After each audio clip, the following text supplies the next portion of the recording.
My name is Jessica with fulfilledandabundant.com. Today I get to interview Crystal Ra Laksmi-Ditton, right? Yes. And your background is incredible. I had so much fun reading about you and listening to all of your content. You have so much to offer. I wrote out a little intro. So Crystal Ra has an incredible soul, and she's living out her treasure box mission. She's a holistic coach. She runs transformative courses, events, and retreats. Her podcasts are really fun and soul-filled. Check them out. It's you can just search in YouTube Crystal Ra and she'll come up. And Crystal Ra is also a founder and instructor of Wantra water therapy for individuals, couples, and groups. So do you want to start with Wantra? What is that? Yeah, it actually started all some years ago when I got a really soulful calling to go to Hawaii. And when I go back in time, I remember the first time when that was put into my soul as a seed. I think the very first time was like I got this like a little notebook which had a dolphin picture on it, and it just felt so like magical and inviting. And some years later, when I was working and studying in Norway, I was actually cleaning apartments, and I had this beautiful couple. The man was Norwegian and the woman was, I think, from Canada, and they met in Hawaii. So they actually studied in Oahu. So they had these like beautiful coffee table books about Hawaii. So every time I finished my cleaning, I took the moment for 5 minutes to go through that book and like dream that one day I go to Hawaii. And that was that. I like really didn't take it very seriously. And then kind of going on several years later, I was in Estonia, already had done like founded my business, and lots of things were happening. And I just felt that I needed something different. And then someone flew out on the internet like, oh, we are going to Hawaii. It's going to be a spiritual retreat, and we're going to do a mixed group with Estonians and Swedish people. So if you want to jump on, here's what you need to do. And of course, going to Hawaii from Estonia is very expensive. It's like you could buy with, with that one ticket, you could buy a used car. So it's like, I don't know if I have that like extra abundance I could like invest into that. But the soul calling was so powerful that I was like, okay, what can I do to make it happen? And each time when I had to pay the deposit or the next part of the deposit, I had that extra money. So I just trusted the process that, okay, I will get it going, like no worries.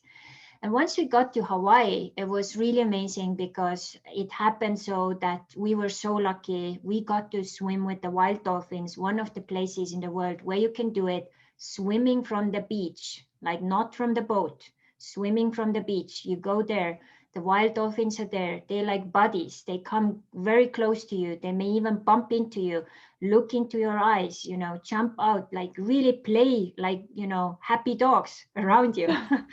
And I realized, I knew that I had really deep water fear, but I didn't really know how like terrible it was because, there you are in deep waters, you have like, 100 meters below you. There's nothing there, just like depth, and I was really struggling with those first swims. And after some days, me and another Estonian, we decided that we want to see more of the island because the retreat only had like this one area in the focus.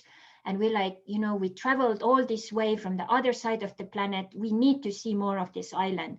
So we kind of like created this extra space and took off from that retreat and kind of created our own retreat, which is like really rebellious. Like I couldn't even like imagine if someone would do that while they are on my retreat, you know.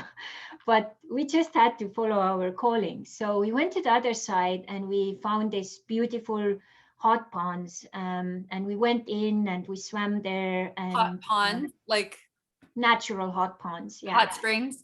Yeah, Okay. so it was like a little pool, which was somewhat humanly, they kind of like had made it like more, you know, easy to go in and out and so on. So it was connected to the ocean water coming in as well. So it was like very special. It's like very few places you have a chance like that.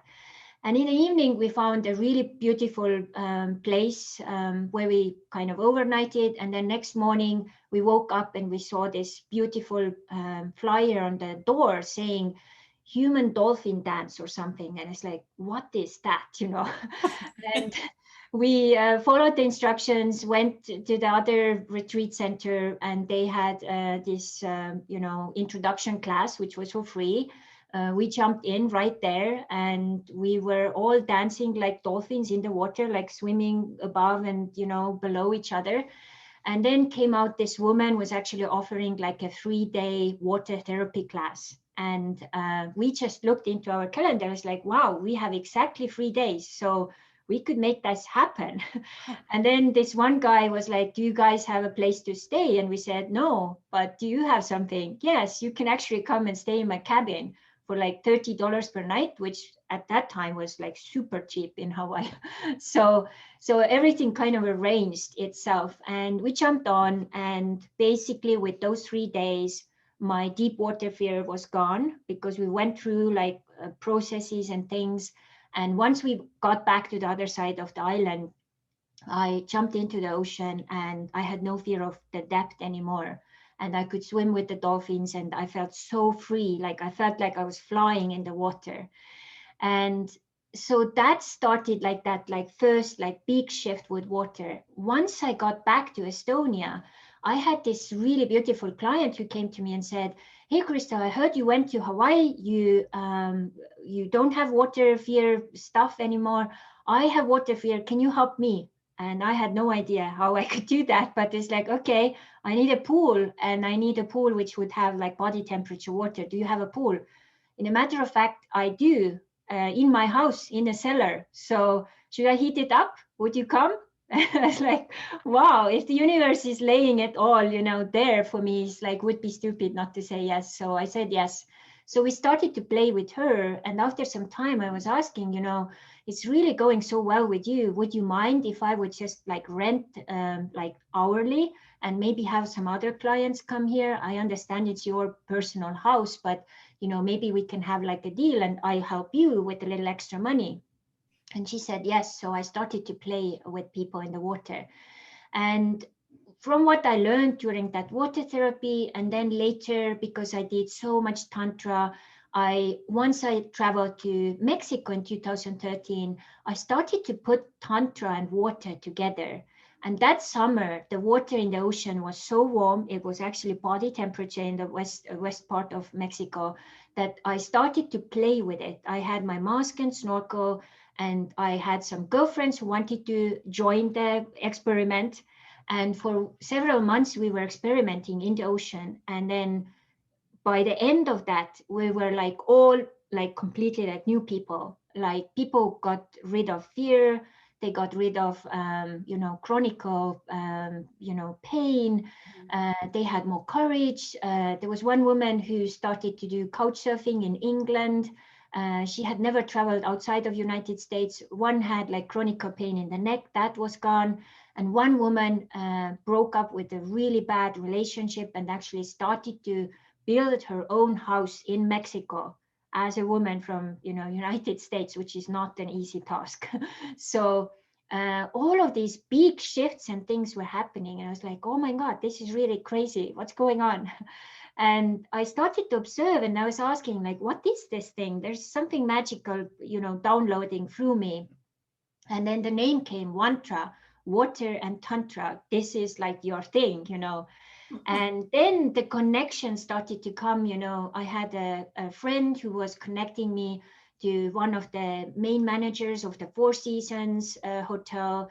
Then the St. Regis Hotel was starting to hear that I'm doing this weird thing in the water.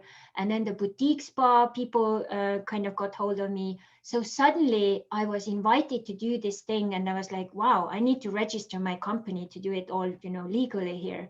And this is what I did. And since then, I have developed it from one-to-one sessions to couples and also groups. And it's one of the most amazing things I love to do.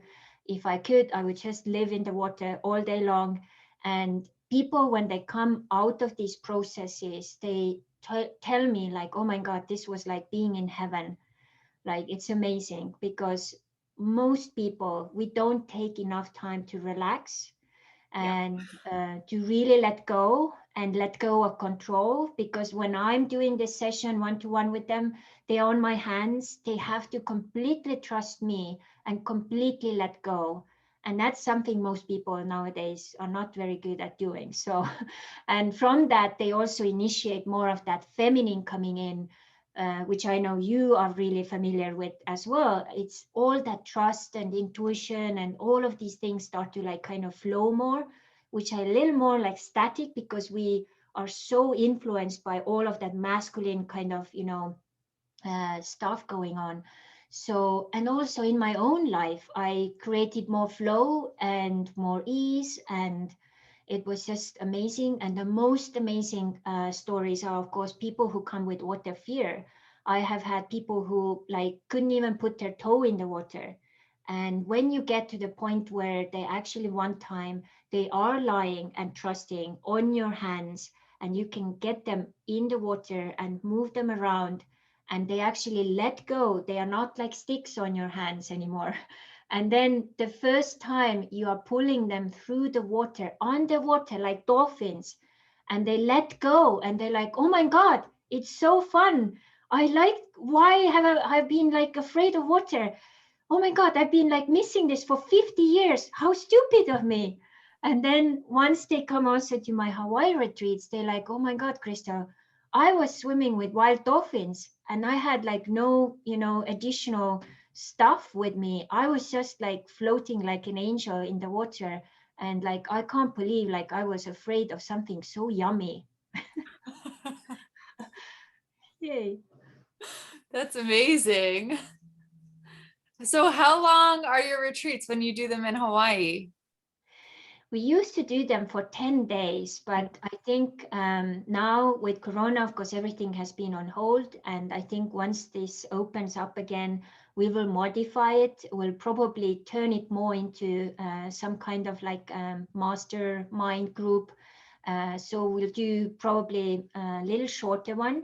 But then there is always a possibility to have extra time, like one-to-one with me, and like, you know, we'll probably create new different packages. And what's really special with Hawaii retreats with me is that because I also lived, we have ours on the Big Island, because I lived there several years and I love Hawaii. Hawaii is like my spiritual home, you know. So I have special personal connections there. So you will never get that experience as a regular tourist. It's like a soulful spiritual experience. As a spiritual coach also, I will take you to, it can be like a regular you know, nature park, but I will get you to the points where there are energy vortexes, so you can go in there and connect. I'll tell you legends and stories which I've heard from like real Hawaiians living there. I'll take you to places where which are not actually, you can't find them on most like, you know, travel books or guides, you know. I connect with experiences which the real Hawaiians had, like, you know, going out with the outrigger canoe, or you know, doing all the accessories with someone who does the Hawaiian lace, you know, dancing hula, you know, stuff like that. It's like, it will be like a cultural experience and spiritual experience. And now I also do Wild Fit, which is all about, you know, health and food. So we'll bring that on as well. So it will be a very holistic experience. We have had times when people have come to the Hawaiian retreats that when they go back and their family comes to meet them in the airport, they can't recognize them anymore Really because they're clear. just so full of life and they're tanned and they're full of energy and full of power and they reconnected with themselves and then they're like, wow, like who's this person? It's really cool. That's amazing. And so now you're a Wild Fit coach as well, right? Or certified? Yeah, I'm in a process, and in some months I will start the program. The first program will start my trial class will start in July 2021. And then after that, I see huge things happening with that because it really was a huge transformation for myself. I didn't realize that I was such a crazy sugar addict. Yeah, I didn't eat refined sugar, per se, but there is sugar in most packaged foods. So once I started to read my labels and started to also eliminate those parts of my life, I got almost felt like I got my body back. Mhm. I released 9 kilograms, almost 18 pounds of extra weight. I learned how to reconnect my body in a new way and reset it in a new way. So now instead of just burning sugar, it's also burning fat. And when I know also that I have more intense focus periods, I know that, okay, over a period of these days, I will eat differently. So it will support my fat burning. So my mind is much clearer. And now I learned how to, have a different relationship to food. There is no willpower anymore. Those fights or thoughts you have, oh, should I have this cake? Should I not have this cake? I just, if I have cake, I do a conscious choice. There's no regret, there's no guilt, and there's so much more freedom, so much more energy. And all of these things is such a holistic program. It's like, wow. So once I did it twice and I also got my husband into it, I was like, I have to learn how to do it and help my clients, because so many times they come with energy problems or money problems or whatever. And so many times the core level where things are stuck is actually their body. So once we start to change the body, then all this foundational stuff gets into place, and then we can build other things on top of that. Yeah, that's amazing. And I love your story, how you were talking about the sugar monster. And so did you notice I'm very passionate. I don't eat sugar either. Did you notice what positive impacts did you notice in your life once you cut sugar out? Yeah, the first thing is, when you eat sugar, you have the sugar rash. So your energy is going to go high and then you go back to low. So when you don't have sugar as that anymore, what happens is your energy kind of gets into maintain. And then you learn ways also, when you learn how to also go into fat burning, your energy goes high all the time, or, you know how to maintain it. So that's a huge thing. And then of course, one other thing which came with the sugar was that I was in a cloud all the time. My head was not clear. And then the cognitive behavior was influenced by that a lot. And then also because refined sugar, it is they have said it's like a heroin in a way. So it basically runs your life. So once you learn how to not do it, and it doesn't mean I still sometimes I eat fruits and sometimes I eat cake, but now it's different. I'm the captain of my boat and I choose when and what. So it doesn't run my life. It really was running my life. And even though I was very, very healthy already prior, I'm amazed what the difference is now. And then of course my face changed. I even got my bone cheeks coming back, and and my skin is better, my hair is better, and my nails, and I sleep better. My REM sleep went from almost non-existent to 2 to 3 hours per night. And REM sleep is very important because REM sleep helps it's like this cognitive processing kind of time. So all the information, everything you have kind of got in, it's like systemizing it and organizing it. So if this is very small, you may also be influenced next day that, you know, it's not all processed. So it will influence how like fresh and, you know, focused you will be. Mm-hmm. Yeah. So your health improved, no more headaches. And I'm getting that you were more patient and your relationships got better. Yeah, and I think also once we change our body chemistry, Mhm. so many of those connections will also kind of fall apart. I understood that for me, sugar equaled love. You Yeah. know, as a kid, I grew up in Soviet Estonia. We didn't have many of, you know, we didn't even have McDonald's when I was a kid, you know. We didn't have many of those like artificial sugary stuff, you know. Of course, we had candies and chocolate and so on, but it was something which we didn't really have much. Like my grandmother was baking every like weekend, so that was her way to show love. You know, I connected sugar into love. It was like someone was showing that they care about me. So Mhm. now if you take sugar away, what happens? Like my inner connection to love will kind of freak out, like, oh my god, now I will not be taken care of, now I'm not going to be loved. And once I realized that, I was like, okay, so how can I show love to myself now in different ways? Can I do a bubble bath? Can I just smell roses? Can I do a massage? Can I just like buy a beautiful bouquet of flowers? So, what are other ways I can show that I care? Like take that time to write my diary every day, do my walks on the beach barefoot, you know. So, how can I show other ways than sugar that I care about me? And once I included all of those things, then it was like it wasn't needed anymore that way. So, it is such a psychological process, and if people want to like get rid of sugar just with willpower, it will never have like a sustainable long-term effect. There is like other ways you need to do to support it, and that's why I love WildFit, because it's a step-by-step program. You Mm. do that for 3 months, you have a coach, you have a group. And that's another thing, once you start to do like diet stuff, you know, on your own, it's so hard because it's hard with discipline and stuff. So here you have all of those support elements. And also WildFit is not a diet, it's a lifestyle. Change. Once you go through it, your body will be so cleansed that now, you know, if I accidentally eat something which has like, you know, extra sugar, like the other day we got like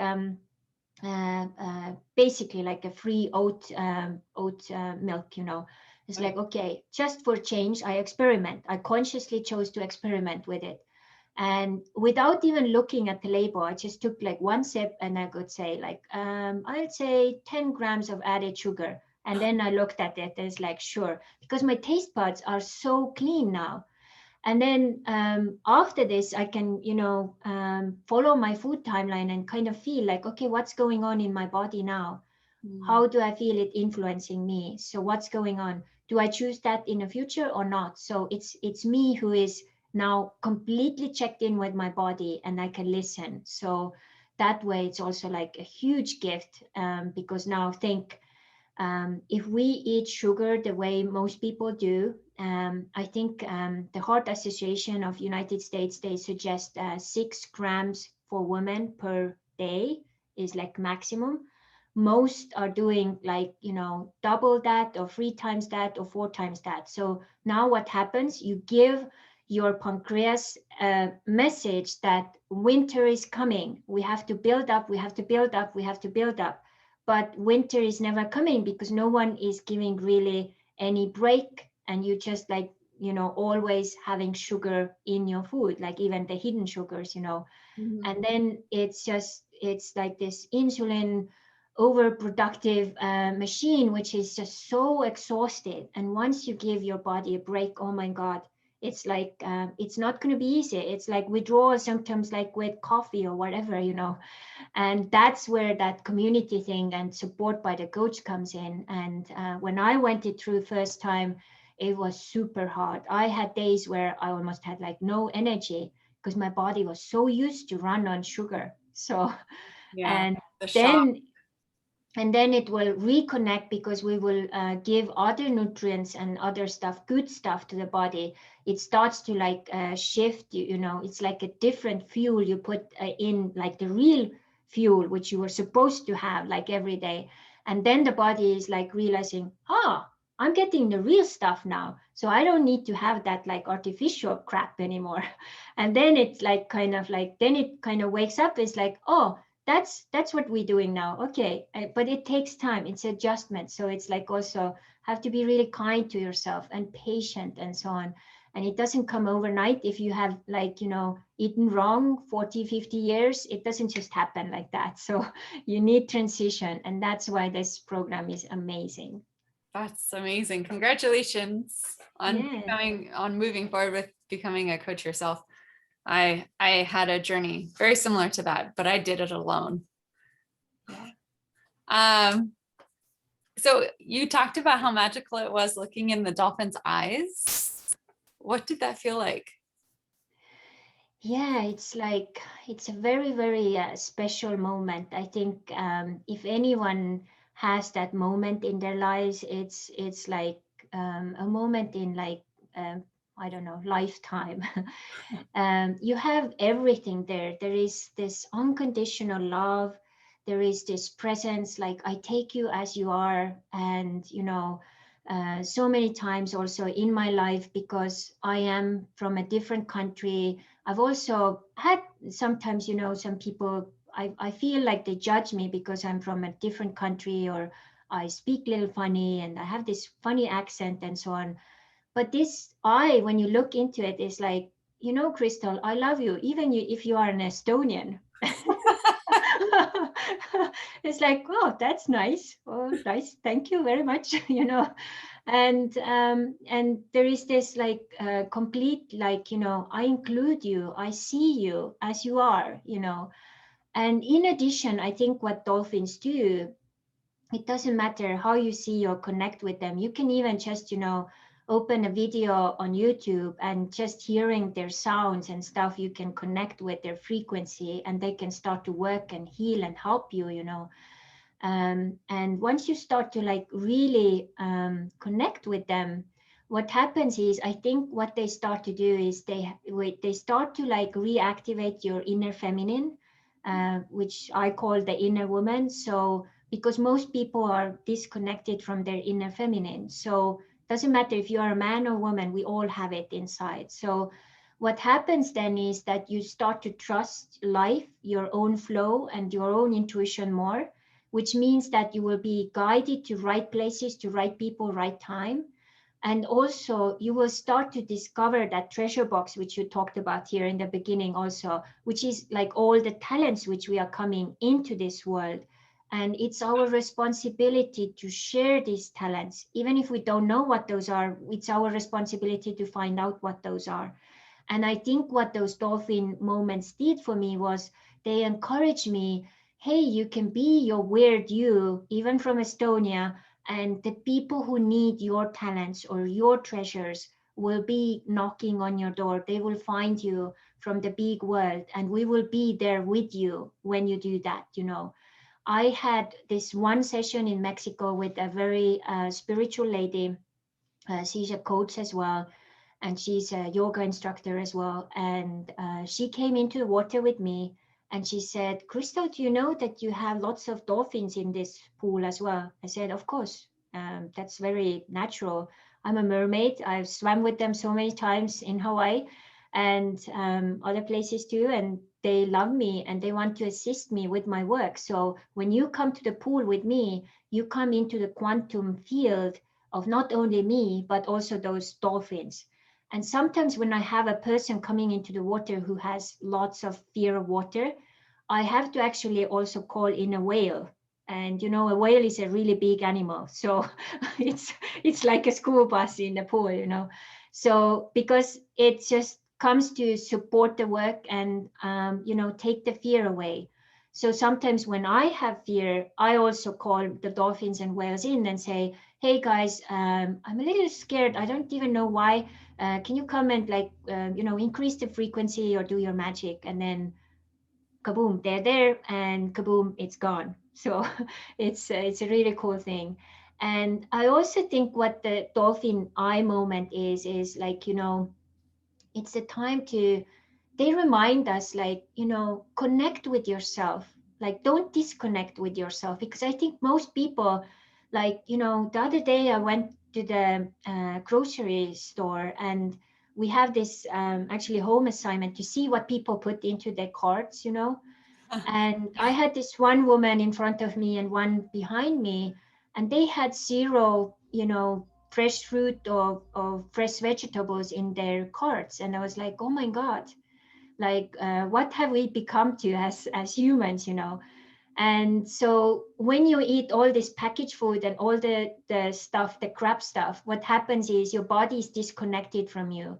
You're not connected anymore. And then you can't also do your, spiritual stuff, or, express your talents or your treasures, because you don't know what it is. You're not connected. You disconnected most of the time. And when I just like looked around the whole grocery store, it's like, oh my God, I'm like walking inside like zombie land. And saying that, I'm not saying like, I'm judging people for what they eat, but it's just like this awakening moment, like, oh my God, like, where am I? And I think this is what the dolphins are here to also remind through me and through that moment, is that, reconnect with yourself, whatever that means to you. Like maybe it's just walking to the beach, or walking in the forest, or just go outside and see the sun and breathe deeper, or whatever that is for you. Find that something which brings joy and activates you, and from that, everything else is possible. And the number one thing, I think, the message the dolphins have been giving to me, and throughout all these retreats and everything I've done, is joy and playfulness. I think there is not enough joy and playfulness. And that playfulness is that inner child, coming out, just doing silly things, doesn't need to have any purpose. This is why I always have a little bubble maker with me. And Bubble. if people, yeah, if people I get love too that. serious, yeah, then I just take that out and just blow some bubbles. It's like, hey, you need to connect to your joy, and inner child is completely like dead tired of your seriousness. Come on, wake up. Yeah, I loved the bubble maker one.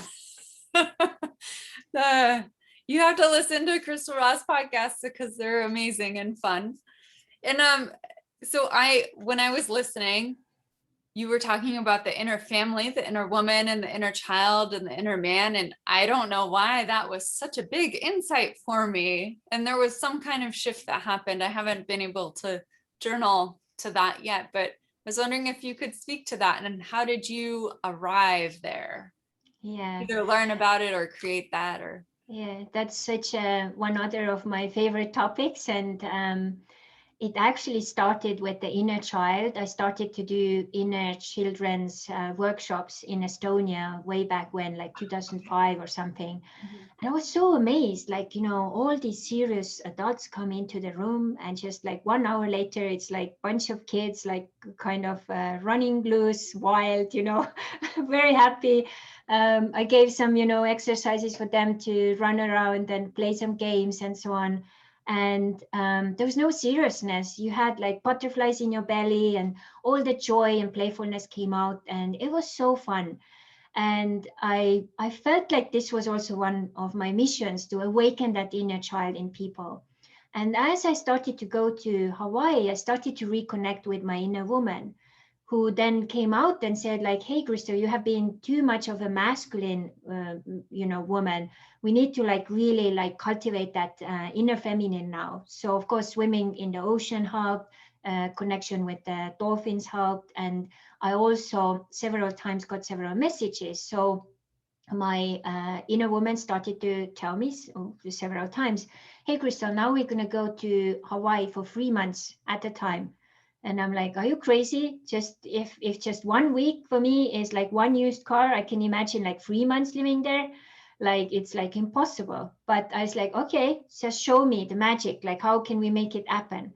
And some of the times I just like, I just got my ticket for 3 months later, and I just had to trust that things will unfold.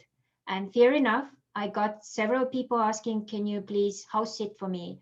Can you please help me with this? And then it was amazing. I was like living in multi-million-dollar houses, taking care of their gardens or their dogs or cats or whatever. At one point, I even had like 3 houses at the same time. So I was like rotating, and it's about trust, and I started to like figure out like, oh my God, my life with my inner woman in connection with her is so much fun. It's so much richer.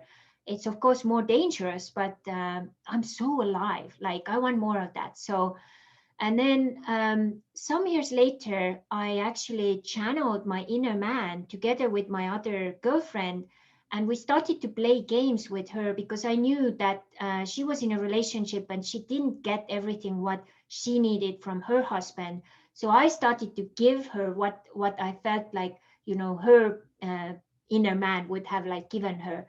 And we started to play this game Yeah. and opening the doors and like do all kinds of like gentleman kind of stuff, and the connection with the inner man was one of the most biggest breakthroughs for me, because it was also he was like kind of like a really like boss in the house, like, hey Crystal, now we need structure, we need systems, we need budgets, and those things were not something I really was in love with. So I had to like figure out how to make this happen. And so I started to work with all of them together. I saw there is like a family dynamics going on. I started to observe like who is the key element here. So I understood that when the inner child was broken or wounded or was like afraid of something, nothing else was working. So then the inner woman had to talk to the inner child, like, hey, what's going on? What are you afraid of? And then the inner woman would say, hey, that's okay. Like, would you like a cookie? Or, whatever. It didn't mean that it had to be a physical cookie, but, it's kind of like, comforting. And then, the inner man could jump on board when everything was kind of emotionally okay. And it's like, okay, let's work now together. Let's make these things happen. And as I was starting to like work more and more with it, I really went like deeper and deeper. And that was, I think, 2012 in Estonia during Christmas time. I was like joking around, like, okay, I was in a big shopping mall and I saw this Santa Claus there. So I went to him and asked, like, can I ask for a man? I've been like looking for my man for 14 years, traveled to 30 countries. I'm kind of tired. Like, can you help me? And he said, yeah, sure. I said, okay, wait here. I'm going to go and write my list of, who to bring. You have to know who to bring, right? So I went, I wrote like 2 hours, went back, and then the Santa Claus was gone. So I was like, damn it, I missed my chance. But okay, I believe that Santa Claus is a magical being. So probably he will get my message anyway. So, and then I forgot about it, of course. So, and 2013, 14 were like really difficult years for me. And I was really getting to the rock bottom. I was really wounded. I was back in Puerto Vallarta area of Mexico and licking my wounds and trying to figure out like, okay, what's gonna happen next? And I decided that I'm done with men. I don't want to do anything with them. And then I decided that, okay, I'm just focusing on my work. And I really worked with my inner family then. I was like, okay, how can we all co-create in such a way we will all be happy and everything will be like, okay. And I got more ideas and suggestions, and then I put them one-to-one into action. And just 1 month later, Michael comes into the same culture center where I was standing and staying. And we got connected and we're like, oh my God, I think this is my king. And he just came in. He was not looking for anyone either because he was in a very bad space as well. And then we got connected. It took us time to figure out like what's next, but we were really sure that, there is something here. And then I remembered, oh my God, Santa Claus. It's just 2 years later. Probably he had trouble because I was, moving so much. He couldn't keep up with my addresses, where I was. So, but he delivered. And who knows, maybe it was a Mexican Santa Claus. So, Mexican time, mañana. So you Yeah. never know. So what happens after that? So we get together. We actually got married in Hawaii, and we moved to Hawaii. And then I got these different clients, reaching out to me. Crystal, it seems like this inner family topic is so amazing. Could you help me to go through this process? And we created a pilot group first, went through it, and then I could see what I need to change. And it turned into a 4 months coaching program where we go through each inner family member each month. So we start with the inner child, inner woman, inner man, and then we have the integration month where we integrate the whole inner family. And I understood that once we did that work, they could come to whatever other class with me because there was no resistance. Everything was healed, everything was in place and in harmony. And it was so much easier to work with them after that. So I was like, wow, that's amazing. So the past 5 years, I've been doing these classes mostly now with Estonians. I've had some international people, and I'm actually planning to do the very first English Inner Family Challenge like mid-June this year. So we'll see how that goes. So people can come and test it out. Wow. That's pretty incredible that it's only 4 months for complete healing. Yeah. It's very, very deep. So what happens there is like, I customized this process very much to each person. We have had groups where, I worked with one-to-one with everyone, and then they had like a bonus Facebook group where they could share their experiences and what was going on. And that was really beneficial because then they could really, also like see like what was going on and so on. And you go deep in, and every person, every time there are certain things. So we go into like a deeper, like a spirit journey. And because I will be the guide, so their inner family is relaxed because they know Crystal has lots of experience. She knows how to hold space. It's safe, So they just completely let go and they trust. And then we can work really deep on deep levels. And then those shifts which happen during the journey will start to unravel, and kind of like you are peeling an onion. Yeah. With the next month, they have their personal homeworks and stuff they have to do. And then piece by piece, like all of these different layers and different things which happen throughout this month will happen, support that shifts and changes and enhancements which are happening. And then what happens is, of course, the consciousness changes so much that it will also change the behavioral activities and stuff. And then one day they're like, oh my God, I'm not doing this thing anymore. and then it's gone. And also because it's quite a long process and long program, I can be, there to their support. So if they get really stuck, they can still reach out to me, and then we can see like where they got stuck. And then I can just give one little guidance, and then they'll figure out like, oh, I focus on this, and then it will shift into the next layer. That's amazing.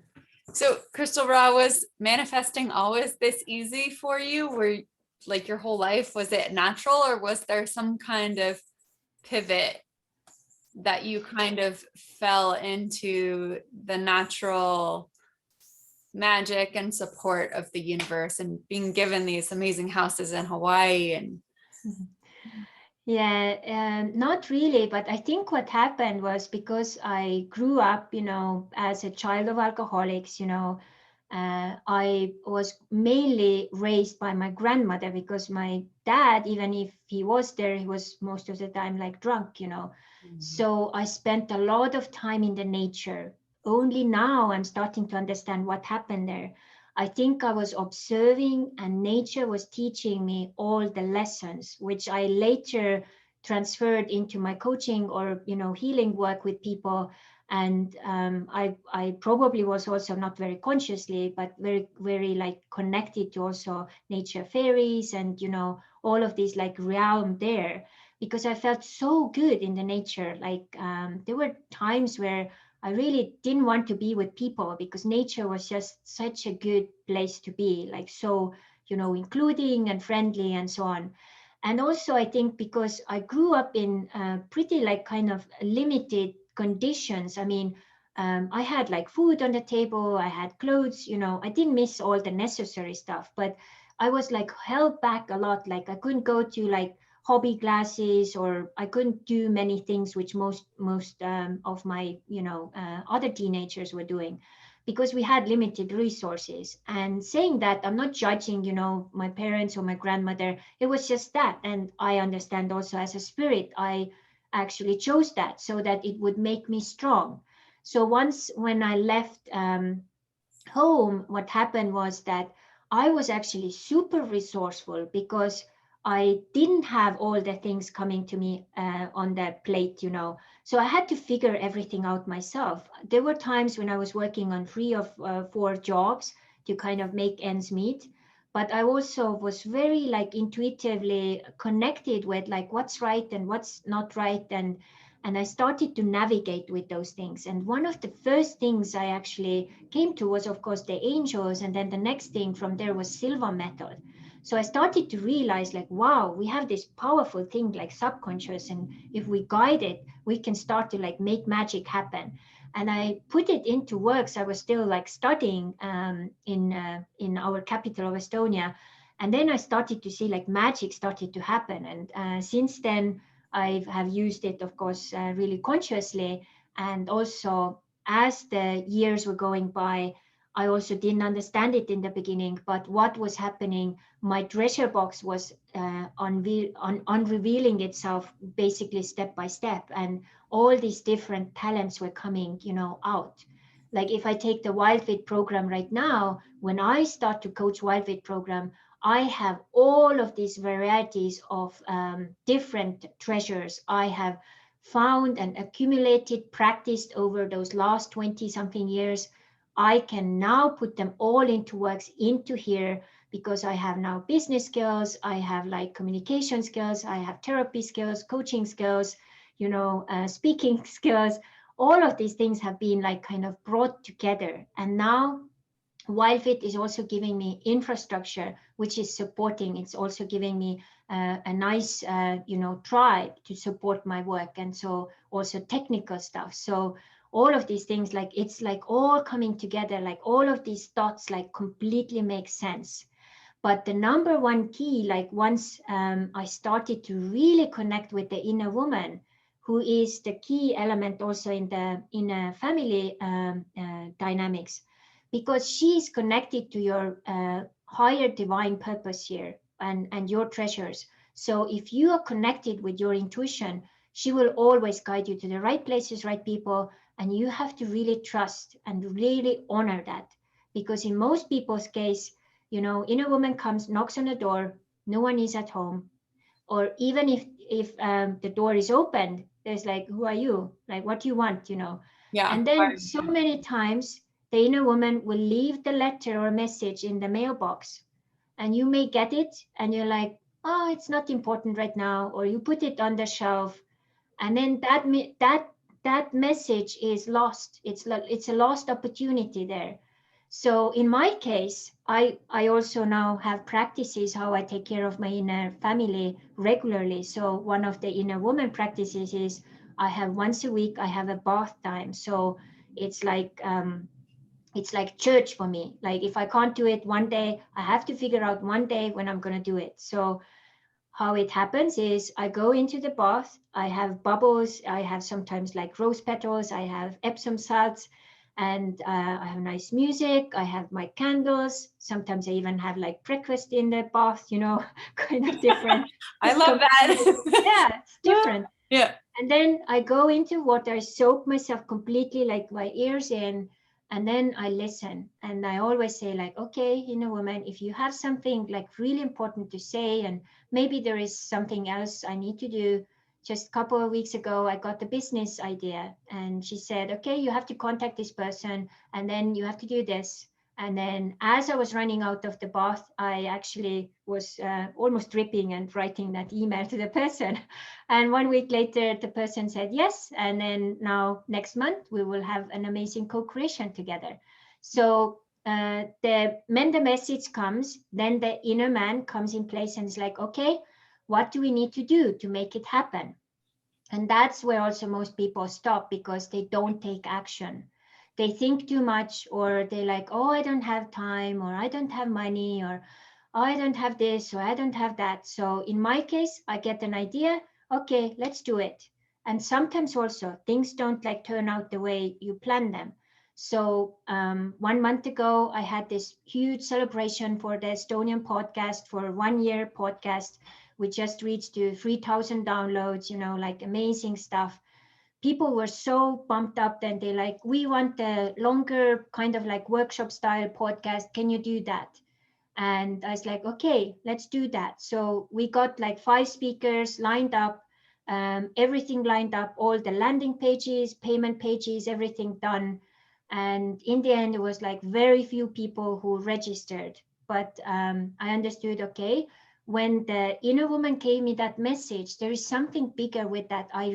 If all the speakers said yes, so there is something there. I can record it, I can make it into a product so people can purchase it later, but I will do it. So even if it doesn't like, come out the way which I thought it would be. And I did it, and it was a huge success. Everyone who was present, they're like, oh my God, it's so amazing. We sat in a Zoom 5.5 hours. It felt like 15 minutes. Everyone had a blast. It was like amazing. All the speakers were talking about so amazing topics and everything. And that's the difference, when it comes, the impulse comes, you take action and you make it happen. Even if it doesn't turn out perfect, you learn from it and you can do it better next time. And yeah, sometimes the intuition comes in with the message and you follow it, and then you're like, what, how come? But actually the point of that was the lesson. Yeah, a lesson. And sometimes also it's, you need practice. You need practice with sometimes with certain things. And also sometimes you don't see. Maybe now, if someone is like, finding me and they're like, wow, Crystal has done 2 like webinar summits like this with 5 people 2 times. So she has experience, and I want her knowledge and expertise to come and join our summit or do this or help us to put this together, because she obviously has already experience. And then they may reach out to me and ask like, hey, can you help us? We don't know, how those things actually play out later. So that's why it's also really important, when you have that really strong, invitation or impulse, you have to trust it. It's always divine. And so trust stood out for me in one of your podcasts. And trust is not something that comes easily to a lot of people. It's something that I have personally had to work very hard on. And so what was the pivotal moment for you that trusting became easy or natural, or for someone that it's difficult for? What would you give, like, where would you direct them to? So I'll go back to this example, which I said, first time when my inner woman said, hey, let's go to Hawaii for 3 months. So I was like, okay, I'm up for the challenge. Let's see how this like kind of, opens it up so itself and manifests. So once it manifested, and next time my inner woman came and said, hey, let's go to Hawaii 3 months again. What do you think my thoughts were first? Again, no. Where's the Yeah. Yeah, exactly. And it's like, yeah, we did it, but probably it was luck. It really flew well, but probably it was luck. And I think my inner woman wanted to test me and say like, no, it's not luck. It's your co-creation with me and with, everything, with the creator, So we went the second time. What do you think happened? What happened? Like when I went the second time for 3 months to Hawaii. What happened? Yeah, exactly the same thing. Everything was flowing, everything came to me, everything worked out. And then after that second time, I got that third time. Hey, let's go to Hawaii for 3 months. So what do you think happened now in my head? You're like, okay. I don't know what happened. Yeah, then I was like already like curious. Okay, if I was lucky, then I was lucky 2 times. So it can't like just happen that I'm lucky like 2 times. Like, okay, maybe I am like really co-creator in this too. So I went a third time, and then exactly kind of the same. It just worked out beautiful. I even had like my retreat groups in between there and so on. So after that third time, I was like, okay, I've done this. This works. So when I get this kind of strong spiritual pull, which is coming in, it's almost like, the feeling that I have to pee. It's so bad. I have to pee. It was like, for me, it was like the matter of life or death to go to Hawaii for 3 months. And I had so many people telling me like, are you crazy? I had the big studio in Estonia, which was costing like 2,000 euros per month to pay just rent, and I had my business stuff going and business, expenses. And then I had all these expenses in Hawaii as well, car rental and, all of the rents and stuff and so on. But I was creative. So I rented my studio out for that time for someone. I had even like workshops happening there while I was not there.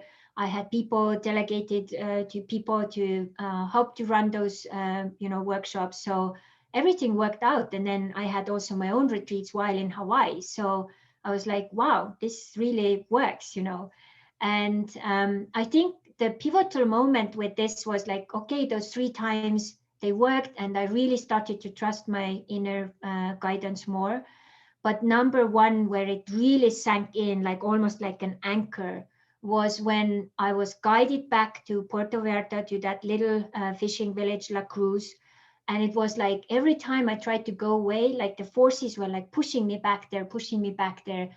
And I was like complete anomaly. I wasn't like someone who would like really fit in. Like I was like some spiritual lady in the middle of this like harbor and fishermen and sailors, and really completely out of my place, And I felt so home, and I felt something big is going to happen here. I don't know what, but I knew that I have to be here. And I just surrendered to that, like, okay, I'm just going to be here, and I'm just going to let it like kind of flow.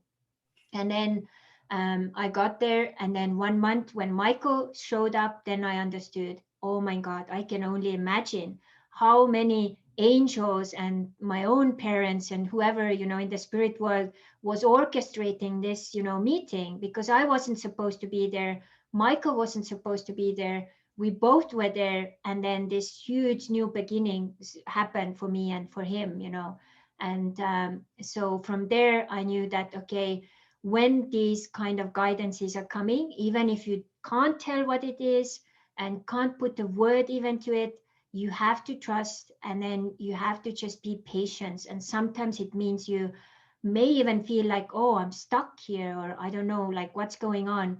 And then if you connect with your inner woman will actually also tell you what's going on. So what I feel with this inner family thing is that basically they are like your they are like your invisible team. They are there 24 hours, and they want to help you. You don't need to pay taxes or salary or anything. They are just there. They're happy to help you just for a thank you. Even if you don't say thank you, they're still there, and they're happy to assist and, make your life better. And it should be like a really cool thing to use them. I mean, not to use them would be just stupid. Yeah, but it does take practice. Yeah. So I would tell people, yeah, when you get that, it's intuition, and listening to intuition, it's like a muscle. You have to really start to train it, It can be small things, I actually tested my intuition several times. I remember this one time I had a break. I was still in Tallinn, and I had like maybe like a 2 or 3 hour break between clients, and I thought like I want to go and have a nice lunch. And I knew this one place which is by the river, and they have really nice food and so on. And somehow I had a feeling that maybe it's booked or closed or something, but I was like, I still want to go. And I didn't even check like online, like what's going on. I just drove there, which is like maybe half an hour drive, And fair enough, it was closed because they had some, arranged event there. So I was like, oh, how interesting. I felt that, but I didn't really pay attention to it. And I think so many people, we have those moments and we just oversee them or we don't think it's important. But once you start to pay attention, oh my God, your intuition can serve you big time and also serve you big time in such a way that it can actually give you business ideas, give you ideas who to connect with, and how to also create abundance or opportunities. And if you don't listen, it's only your own fault. So next time inner woman is knocking, please open the door. Be as kind as also inviting the inner woman in. Offer maybe a cup of tea, and then who knows, maybe she likes also chocolate cake or whatever. Have time, this is why I write my diary every day. This is my check-in time with my whole inner family.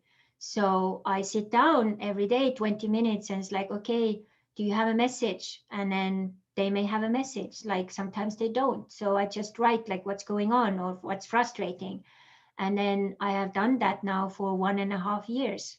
That's commitment to me and commitment to my inner family, because I have to have those commitments so I can be a better coach for people who need me. So when I'm in place and in harmony, I can help more people. And that's my responsibility to take care of me that way. Beautiful. So if people want to sign up for the 4-month inner family course, it starts in June. First, what I will do is basically we do a 5-day challenge with the inner family. So they can sign up for that. And in the next weeks, I will put that up. And then I will actually do it this time differently, that after that, they can actually first jump into my WildFit program, which starts in beginning of July, because then we get your body intact. And then after that, you can jump into the inner family program. And that's like a new pilot way I'm also trying and experimenting with, but I have a feeling that can be also like a huge, huge difference. So that's how I have been thinking about it now. Yeah, I agree with that. It's much easier to do the deep inner work when your physical body is supporting. Yeah. It's a lot easier to go deep. Yeah.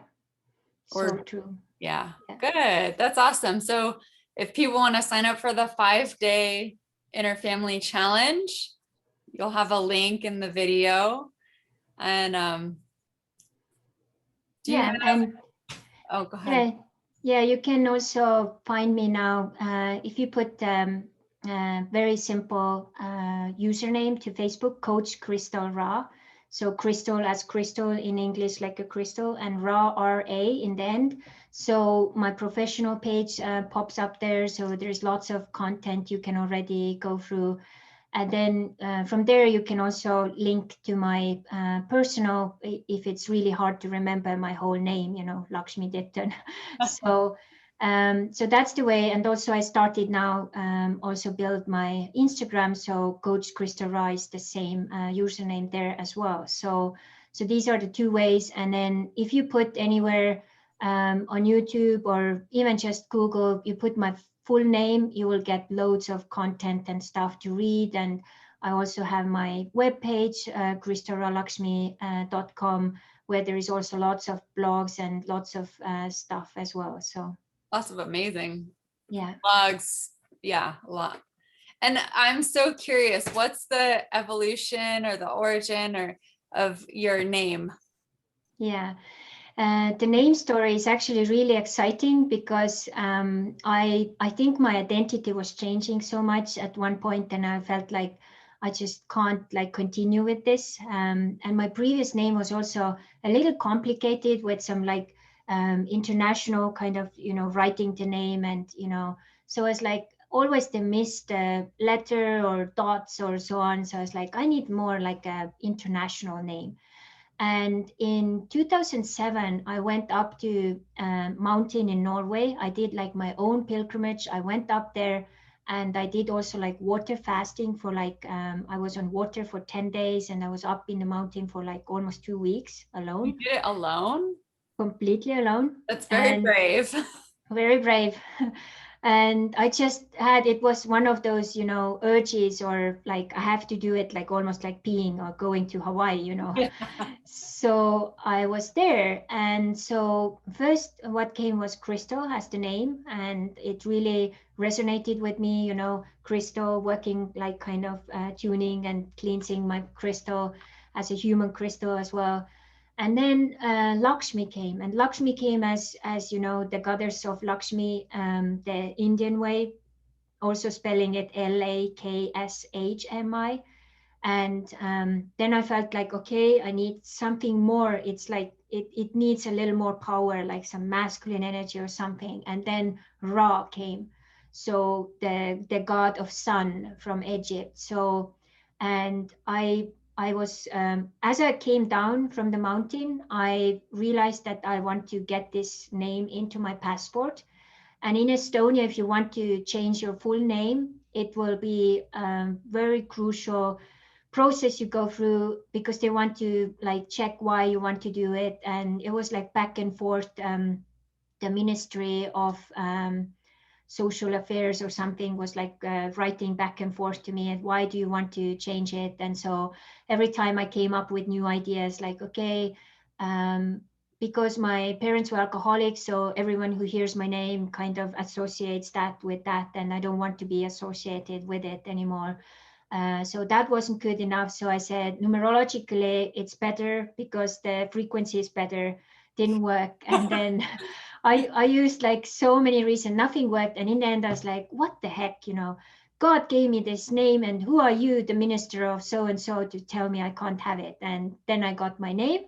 I had to change the Estonian version for the Lakshmi, came Laksmi, because the age in between, there is like Estonian law, it's not like really approved or something. I said, okay, so it's maybe like a new version of a new time Lakshmi, Estonian Lakshmi, something, and that was 9th of September 2009. I got my new name like officially, so it was like lots of nines there numerologically too. And after that, basically what happened was also the next in those years when I was working with that name, was also one of the next years my business was actually I got like, I think my revenue was like $60,000 or something, and everything was just like blossoming and blooming. And I so believe that the name has frequency, has the frequency which is like resonating or not resonating. And sometimes, we need to change the frequency, even though our parents had the most, best intentions with the name, and it has been a huge game changer for me. And some years later, I actually understood, like, oh my God, it actually makes sense, because crystal. So what happens when the rays of sun comes into the crystal, it creates this beautiful rainbow.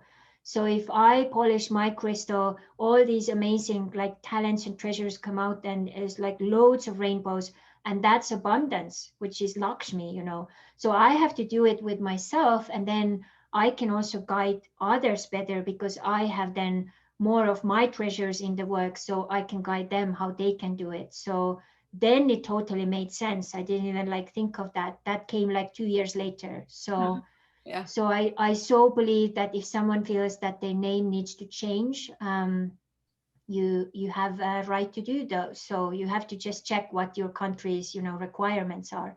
And then, of course, when I married Michael, I wanted to also have his energy there. So I added that Ditton in the end. So it's a long name now, but I'm very proud of it. So and I didn't want to lose Lakshmi, because it's already was also kind of integrated part. So now I have both. I love that. Yeah. Thank you. And I am impressed that you did a water fast by yourself. Yeah, I've been doing so many like diets and detoxes and fasties and stuff. And what was really special about that was because I was on top of a mountain. I actually had checked this area out prior to that, and I knew there was a mountain stream, and I knew that that stream was very clean. So I was sure that I have that clean water there. So I didn't like have to carry all the water up, you know. And partly it was also that I didn't want to carry much food up there. So it was just like a easy, you know, solo retreat with myself. And I was in quietness. And when you are up in Northern Norway, you have the sun all day, all night.